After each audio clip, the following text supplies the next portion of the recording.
మీకు యానగొంది మాతగారికి, మన మాణిక్యేశ్వరి అమ్మగారికి మీకు ఎలా ఎప్పుడు పరిచయం అనేది, వారిని దర్శించడం అనేది భాగ్యం కలిగింది? నాకు 4వ ఏట నుండే నాకు పూర్వజన్మ యొక్క జ్ఞాపకం ఉన్నది. ఆత్మజ్ఞానం మహాత్ములు కలిగించారు, ఇద్దరు దివ్య పురుషులు. అది మంచిగా నాకు జ్ఞాపకం. ఆత్మ అంటే ఏమిటి అనేది శాస్త్రాల్లో చాలా తక్కువగా ఉంది, కానీ అంతకంటే ఎక్కువగా నా అనుభూతి పొందాను. ఆ మహాత్ములు కూడా నాకు జ్ఞాపకం ఉన్నారు 4వ ఏట నుండే. అప్పటి నుండి నాకు ఏమనిపించేదంటే, భగవంతుని పొందాలి, భగవంతుని పొందటానికి ఏ విద్య చదవాలి అంటే సంస్కృతం. సంస్కృతంలోనే అన్ని భాషలు ఉన్నవి. సంస్కృతంలో వేదము, శాస్త్రము, పురాణము అన్నీ కూడా ఉన్నాయి. సంస్కృతం చదువుకోవాలి, పాండిత్యం ఉంటేనే భగవంతుని గురించి ధ్యానం, యోగం ఇవన్నీ చెయ్యొచ్చు అనేటటువంటి భావన నాకు కలిగింది. అట్లాగే నేను తెలుగులో కానీ సంస్కృతంలో కానీ అభ్యాసం చేసి ఇదే లక్ష్యంతో చేస్తున్నాను. కాలేజీ 1976-77లో ముమ్మడివరం బాలయోగి ఇట్లా ఉన్నాడు, ధ్యానం చేస్తుండు, యోగి అంటే ఇట్లా ఉంటాడు అని మా కాలేజీలో ప్రిన్సిపల్ చెప్పడం జరిగింది ఉపన్యాసంలో. వారి అడ్రస్ తీసుకొని నేను వెళ్ళడం జరిగింది, ముమ్మడి వరకు వెళ్ళడం జరిగింది. పైసలు కూడా లేవు. ఒక పిల్లగాని రూపంలో ఒక అబ్బాయి నా ఎమ్మడి వస్తూ నాకు సహకరించాడు. ఇక్కడ దిగు, ఇది రాజమండ్రి చాలా పెద్ద సిటీ, ఎక్కడ దిగాలనో తెలియదు, ఎక్కడ పోవాలనో తెలియదు, డబ్బులు నా దగ్గర లేవు, ఎక్కువ 15 రూపాయలు లేవు.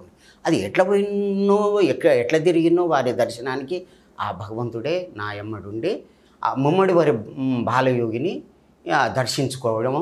దర్శించుకున్న తర్వాత ఏం జరిగిందంటే, స్వామి మీరు నా గురువు అయితే నన్ను స్వీకరించండి, లేదు నాకు ఎవరు గురువు అయితే వారు నాకు లభ్యం కావాలని మొక్కుకున్నాను. అదే సంవత్సరం అమ్మగారి గురించి తెలిసింది, వారి దర్శనం దొరికింది.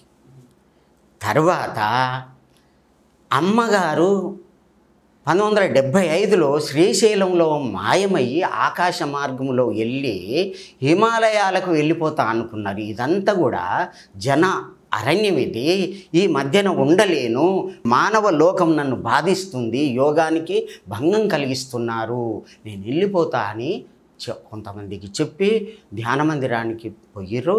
తర్వాత బయటంగా తాళం వేసిర్రు, అమ్మ మాయమే వెళ్ళిపోయారు. అటువంటి అమ్మగారు హిమాలయ పర్వతాలకు పోకుండా శ్రీశైలం వెళ్ళారు. అమ్మ చెప్పిన మాటలు.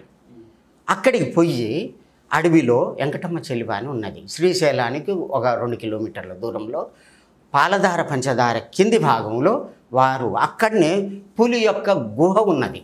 ఆ పులులే అమ్మకు రక్షణగా ఉన్నది. ఆ చెట్టు మీద కూర్చొని వారు తపస్సు చేశారు. అదే టైంలో శ్రీశైలంలో గంగాధర్ అనేటటువంటి ఒక పూజారి ఉండేవాడు. ఆ టైంలో ఆ యొక్క శ్రీశైల దేవస్థానానికి వారు ఏం చేశారంటే, అమ్మ యొక్క మహత్తు చూసి అమ్మ ఏమన్నారు, నేను శివుని ఇక్కడ ధ్యానం చేసుకుంటాను, శివుని చూస్తాను అంటే, అందరి దర్శనాలు అయిపోయిన తర్వాత రాత్రికి లోపలికి పంపించేది, తాళం వేసేది. వేసిన తర్వాత మళ్ళీ వచ్చి చూసేసరికి అమ్మ ఉండకపోయేది, ఎటు పోయేదో తెలియదు. స్వయంగా ఆయన చెప్తుంటే విన్ని గ్రంథంలో వ్రాసాము, అమ్మ యొక్క చరిత్రలో వ్రాసాను. అయితే అమ్మ చెప్పిన మాటల్లో ఏమిటంటే అట్లా చేశారు. నేను ఒకనాడు ఏం జరిగిందంటే, బ్రహ్మరాంబ మాత గుళ్ళోకి వెళ్ళాను. ఈశాన్యం నుంచి సన్నటి రంధ్రం ఉంది. నేను సూక్ష్మ రూపంలో లోపలికి వెళ్ళాను.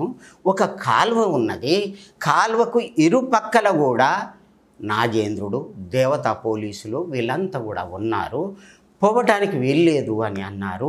అక్కడ ఒక లోపట చెరువు ఉన్నది, కొలను ఉన్నది, శివుడు తపస్సు చేస్తున్నాడు అని చెప్పారు. అంటే అమ్మ ఏమన్నారట, నేను కూడా తపస్సు చేస్తున్నాను, వారితో మాట్లాడాలి అంటే శివుని దగ్గరికి పోయి పర్మిషన్ తీసుకొని వచ్చి అమ్మను శివుని దగ్గరికి పంపడం జరిగిందట. 45 నిమిషాలు మాట్లాడడం జరిగింది అని అమ్మ చెప్పారు. దేని గురించి, అమ్మ ఇక్కడ ఉండొద్దు అని వెళ్ళిపోతా హిమాలయాల్లోనికి అని చెప్పినటువంటి విషయము. అక్కడికి పోయిన తర్వాత శివుడు ఏమన్నాడు, అమ్మ అంతటా నీవున్నావు కదా, అన్నిట్లో నీవున్నావు కదా, అందరిలో కూడా జీవం ఉన్నది కదా, ఆ జీవంలో కూడా నీవున్నావు కదా, ఎక్కడికి పోతావు? ఎక్కడికి పోయినా కానీ అదే కదా, నువ్వు ఎక్కడికి పోతావు? ఇక్కడనే ఉండి ఉద్ధరణ చెయ్యి, భక్తుల్ని ఉద్ధరణ చెయ్యండి, తల్లి ప్రేమను చూపెట్టు, తల్లిలాగా జ్ఞానము యోగము ఇవన్నీ బోధించు అని చెప్పి ఆశీర్వదించిన తర్వాత అమ్మగారు మళ్ళీ బయట దర్శనమిచ్చి కరీంనగర్కు రావడం జరిగింది 78లో. 77లో ఈ విధంగా జరిగింది. 75 నుంచి 73 సంవత్సరాలు. ఇది కాలజ్ఞానంలో రాసింది. ఇదే 3 సంవత్సరాలు. నల పింగళ నాతో ఇష్టం చేసి ఉండెను గనక అంగీరసే గురి అని చెప్పి ఇట్లా చేశారు. నల పింగళ నామ సంవత్సరంలోనే అక్కడ ఉన్నారు.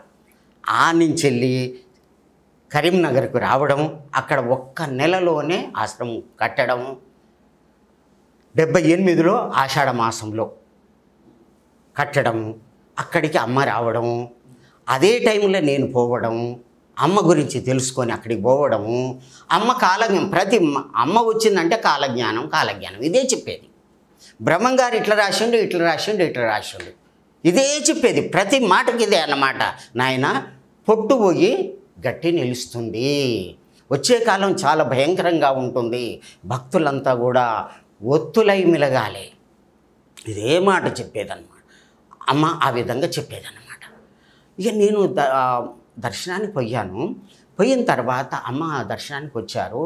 అందరూ నిశ్శబ్దంగా ఉన్నారు. అనుకోకుండా నా నోటి గుండా ఒక మాట వచ్చింది. అమ్మా అని పెద్దగా అరిశాను.